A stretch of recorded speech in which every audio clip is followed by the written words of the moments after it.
Ki,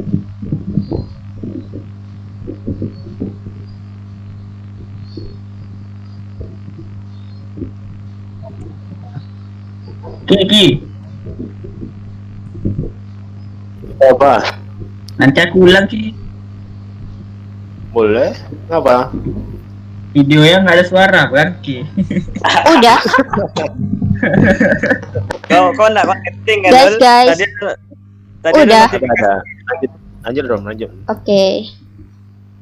Nanti aku ulang ya. Iya, diam loh.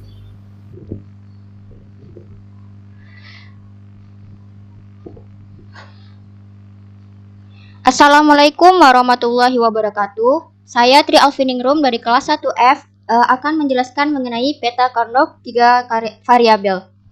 Sebelum masuk ke materinya, sekilas tentang peta Carnot. Peta Carnot atau Carnot map atau K-map adalah suatu teknik penyederhanaan ekspresi aljabar Boole atau fungsi logika aljabar Boolean dengan cara pemetaan.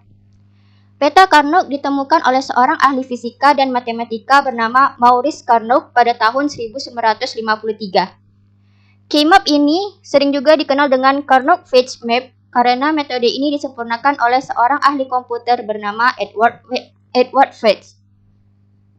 Peta Carnot terdiri dari kotak-kotak dua dimensi yang disusun mengikuti aturan kode Gray dari fungsi logika rangkaian digitalnya, dan tiap kotak berisi kode biner yang menyatakan output dari fungsi rangkaian elektronikanya. Oke, kita masuk ke peta Carnot 3 variabelnya. Sebelumnya kita harus memahami dulu peta Carnot 3 variabelnya. Dengan namanya 3 variabel, di sini saya menggunakan 3 variabel yaitu ABC. Nggak harus ABC juga, bisa PQR atau XYZ. Lanjut aja. Jadi di sini yang ke kanan adalah variabel AB dan yang ke bawah adalah C. Susunannya boleh berganti, di sini C, di sini AB. Di sini juga ada yang namanya A aksen. Penotasiannya bisa A aksen atau A bar. Oke, jadi yang ke kanan ini A aksen, B aksen, A aksen B, AB, AB aksen, dan yang ke bawahnya C aksen dengan C. Untuk isiannya jadinya A aksen, B aksen, C aksen, A aksen, B, C aksen, AB, C aksen, AB aksen, C aksen, A aksen, B aksen, C, A aksen, B, C, A, B, C, AB aksen, C. Lalu untuk kode binernya, untuk yang aksen itu kode binernya adalah 0, dan yang tanpa aksen kodenya adalah 1. Jadi A aksen, B aksen itu 00, A aksen B itu 01, AB itu 11, AB aksen itu 10, C aksen itu 0, dan C itu 1. Jadi untuk isinya 000, 010, 110, 100, 101, 011, 111, 101. Dan untuk desimalnya di sini 0, 1, 2, 3, 4, 5, 6, 7. Desimalnya harus kita ingat ya untuk mencari nilainya nanti sesuai urutan. Tahap penyelesaian peta Carnot, yang pertama buat peta Carnot atau K-map-nya. Yang kedua, isi kotak pada K-map dengan logika 1 untuk persamaan yang ada, logika 0 untuk persamaan yang tidak ada, dan yang ketiga, kelompokkan logika 1 yang berdekatan menurut aturan 2 pangkat N. Maksud N di sini adalah jumlah logika satunya. Jadi kalau N-nya ada 0, 2 pangkat 0 itu 1, N-nya 1, 2 pangkat 1 itu 2, N-nya 2, 2 pangkat 2 itu 4, N-nya 3, 2 pangkat 3 itu 8, dan seterusnya. Yang keempat, logika 1 pada sisi kiri dapat digabungkan dengan sisi kanan. Logika 1 pada bagian bawah dapat digabungkan dengan bagian atas. Yang kelima, buat fungsi baru pada tiap kelompok. Yang keenam, hasil penyederhanaan fungsi adalah dengan menjumlahkan atau mengorkan fungsi pada tiap kelompok. Untuk memahami tahap penyelesaian ini, kita masuk saja ke contohnya. Di sini saya memiliki contoh, sederhanakanlah fungsi f, A aksen, B aksen, C aksen ditambah A aksen, B, C aksen ditambah A aksen, B aksen, C ditambah A aksen, B, C ditambah A, B aksen, C. Dalam menyelesaikan fungsi ini, kita berpatokan pada tahap penyelesaian yang tadi. Yang pertama, buat peta Carnot atau K-map-nya. Ini dia.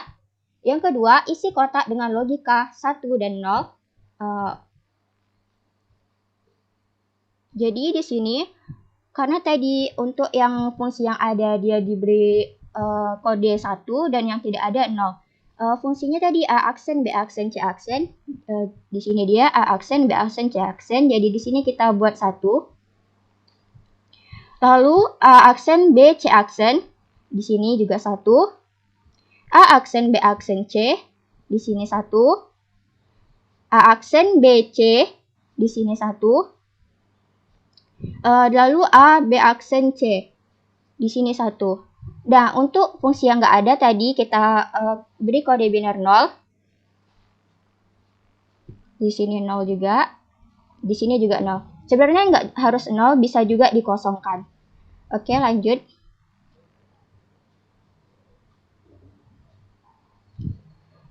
Yang ketiga, kelompokkan logika 1 yang berdekatan menurut aturan 2 pangkat N.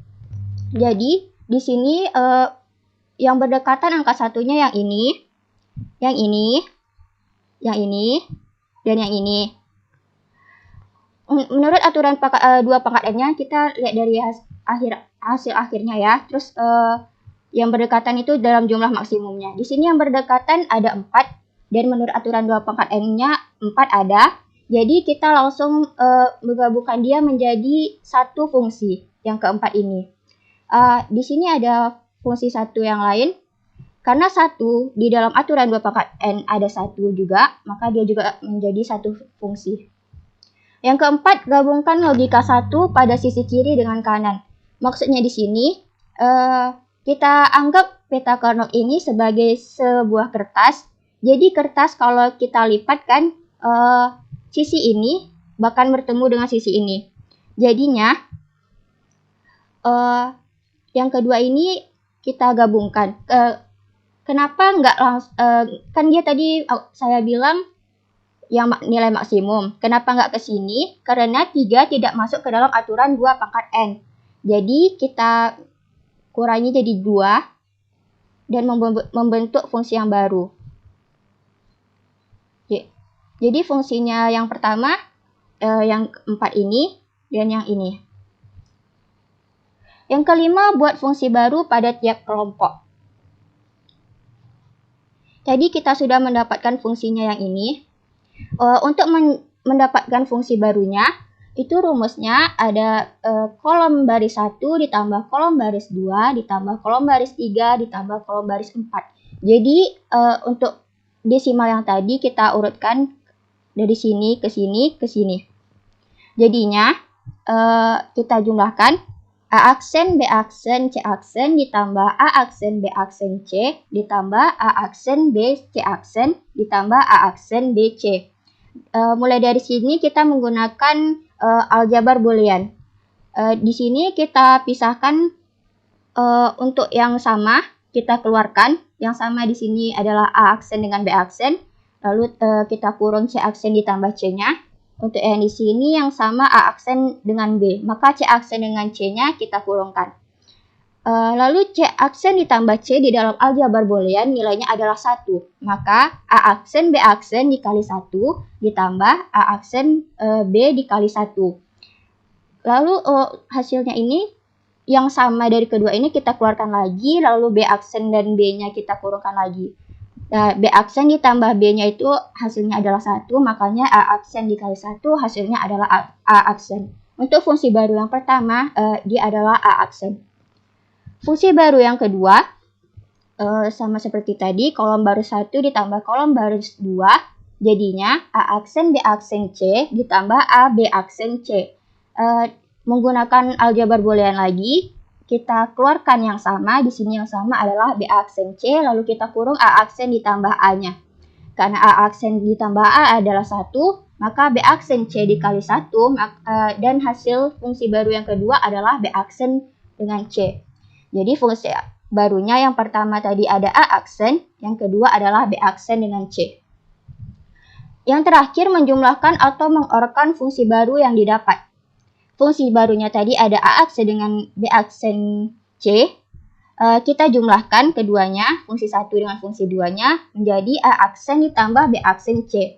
Jadi, hasil penyederhanaan dari fungsi f A aksen B aksen C aksen ditambah A aksen B C aksen ditambah A aksen B aksen C ditambah A aksen B C ditambah A B aksen C adalah A aksen ditambah B aksen C. Demikian yang dapat saya sampaikan. Apabila ada salah kata, saya mohon maaf. Assalamualaikum warahmatullahi wabarakatuh. Waalaikumsalam warahmatullahi wabarakatuh. Waalaikumsalam warahmatullahi wabarakatuh. Waalaikumsalam warahmatullahi wabarakatuh.